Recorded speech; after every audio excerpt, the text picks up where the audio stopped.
রাত কাটার নেই, হাজার নেই।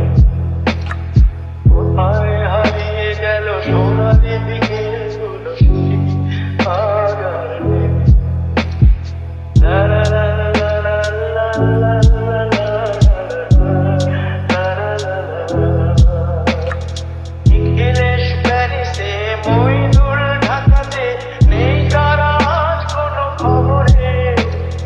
গ্র্যান্ডের গিটারিস্ট গোয়ালিন ডিসুদা ঘুমিয়ে আছে যে আজ কবরে।